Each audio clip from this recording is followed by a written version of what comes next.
So thank you, Madam Waziri, for having us once again.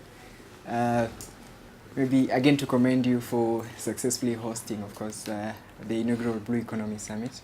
I think over 16,000 visitors in Nairobi. That was huge.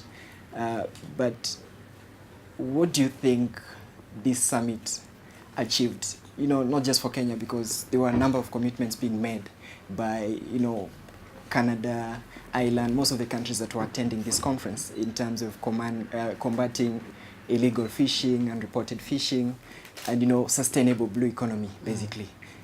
What progress do you think the world was able to make through this summit? Well, thank you very much and welcome for coming.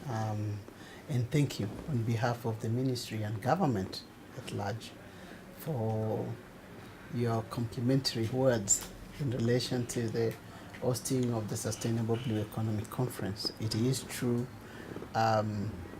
we pulled off yet again a significant forum, conference to the world, not just to ourselves, to the world, because we kind of managed to convene the world, but more importantly, to build consensus around the future of the world. When you looked at the discussions around the risks that are associated with unsustainable exploitation of the blue economy, it was clear that there was need for urgent action. There was need for comprehensive and diversified action. There was need for cooperation, because in the blue economy, you cannot depend on territorial limitations. There is no single country that can deal with the threat and risks that are being brought upon us by unsustainable management or exploitation of the waters. Looking at the kind of investments that some of these countries were committing in terms of, curbing illegal fishing, we had, I think, Ireland saying that they were going to invest in planes to make sure they are able to monitor their seas.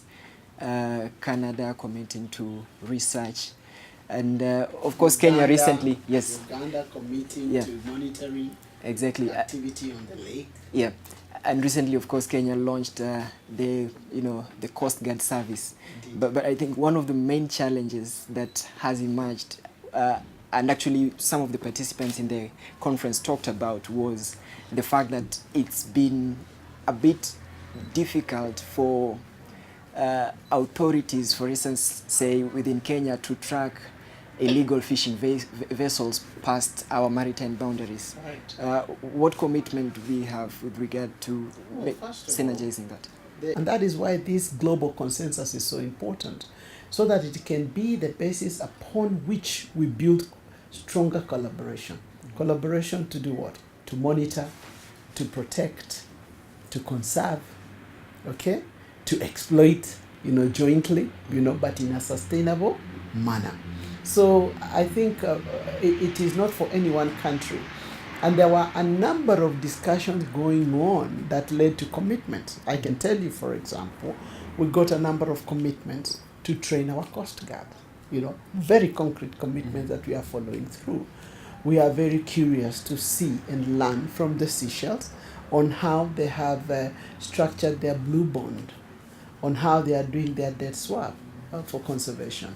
So there are some very concrete, absolutely concrete commitments that countries are following through. United Nations report have shown that 30%, maybe more, of fish species are overexploited. Correct.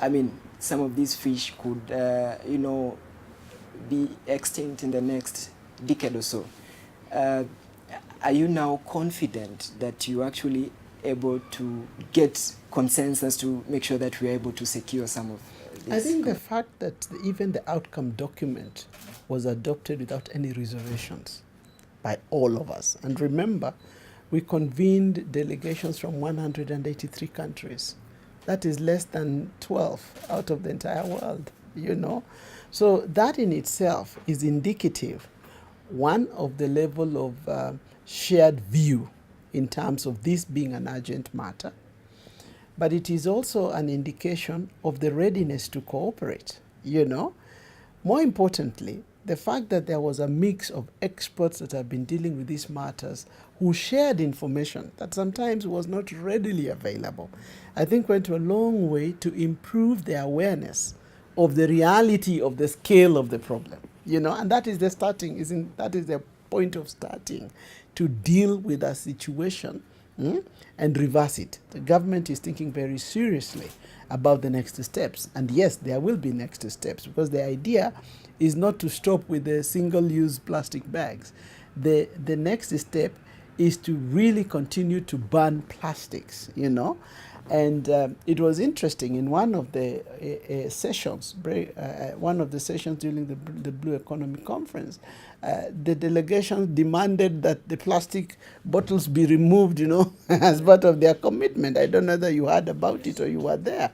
So people are beginning to take action now, not tomorrow. And I think that's a very positive thing. So we are going to see more of the discussions, but I think we are going to see action by people, citizenry, because the discussion, if you look at the outcome documents from the Civil Society Forum or the Diaspora Forum, very action-oriented proposals about how to move forward from the citizenry, by the government, by the business community, by everybody. So it is a call to action by all. And I think this is what will make this a global agenda. It's not a government agenda alone. It is not a business agenda alone. It is everyone's agenda. And I think that more than anything else is what we achieved in Nairobi.